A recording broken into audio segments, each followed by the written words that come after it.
Let's talk about Charlote Emily, the puppet, the marionette. Let's talk about my favourite character in the entirety of Five Nights at Freddy's. And she is also my favourite character in the recently released Five Nights at Freddy's 2 movie. I went and saw the movie last night and I thought it was absolutely awesome. If you're a fan of Five Nights at Freddy's, absolutely ignore the 12% critic rating, because the fact is it's got almost 90% audience rating. And that is because, as cliche as it sounds, this movie is made for the fans. There are lore drops left, right, and center, but a few things stood out to me about Charlotte. So if you haven't seen the movie, turn this video off now, go watch the movie, then come back to my video, because it's going to make a lot more sense, and warning, spoilers ahead. So without further ado, our opening scene flashes back to 1982.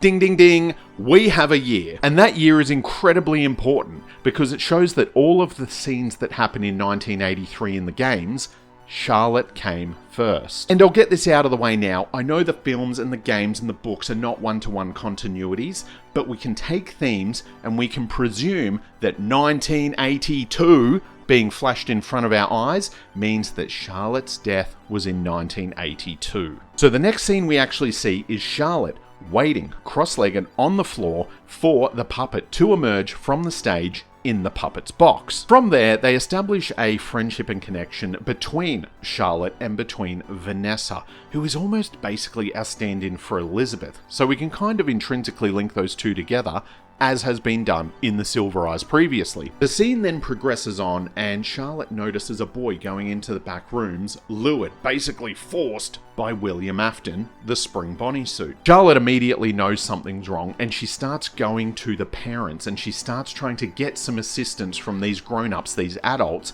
but nobody wants a bar of it and nobody will talk to her and nobody will help her. This is the planted seed of rage inside Charlotte and what ultimately leads to her being this vengeful spirit against grown-ups. And immediately as I was sitting in the cinema, my brain flashed back to that FNaF cutscene where the crying child is being told, "Remember what you saw," with references to Spring Bonnie luring children into the back rooms. Remember what you saw. I think this might be another hint that Charlotte saw something that night in the game continuity, and that is why William Afton took actions against her. In a similar fashion, that's what we see in this next movie continuity, because Charlotte goes to help this young boy, and she does. She lifts him up into her arms.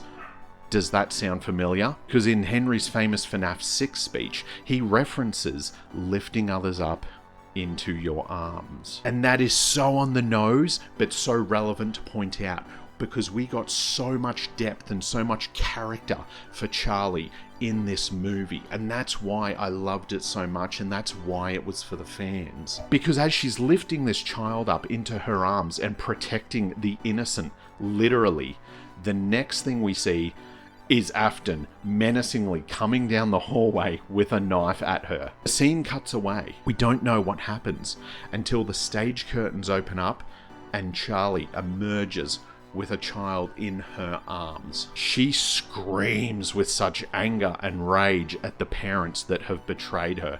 And at first you think, oh no, this child is dead and she is upset. But she drops the boy. He goes screeching off to his mother. The boy is fine.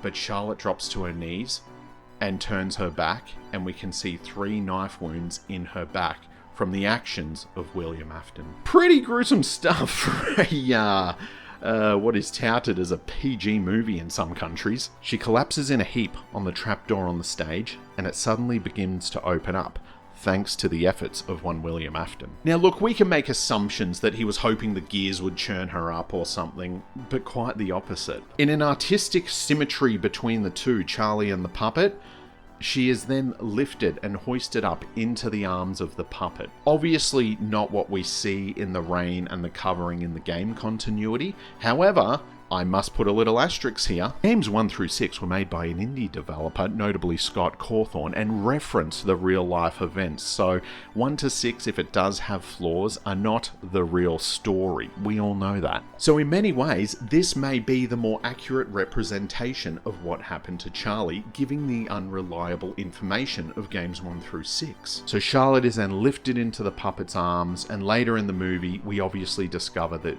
she has possessed the puppet, and the only thing that keeps her at bay is the music box that Vanessa/Elizabeth has left for her. This is the kind of lore that I was hoping for from this film. This is why, once again, this is a film for the fans. If you don't know the Silver Eyes, if you don't know FNaF 1 through 6, if you're sitting there saying, who is this Charlie?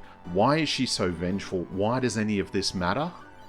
I can see how you wouldn't like the film. But if Charlote Emily is your favourite character in the entirety of Five Nights at Freddy's, this is the perfect character building moment for her. We just got to see such a rich history, and we got to learn that she is the one controlling all of the animatronics in FNaF 2. This throws into question all of the old theories we had about Remnant and about stripping the Remnant out of the old animatronics, and were the children in those original animatronics.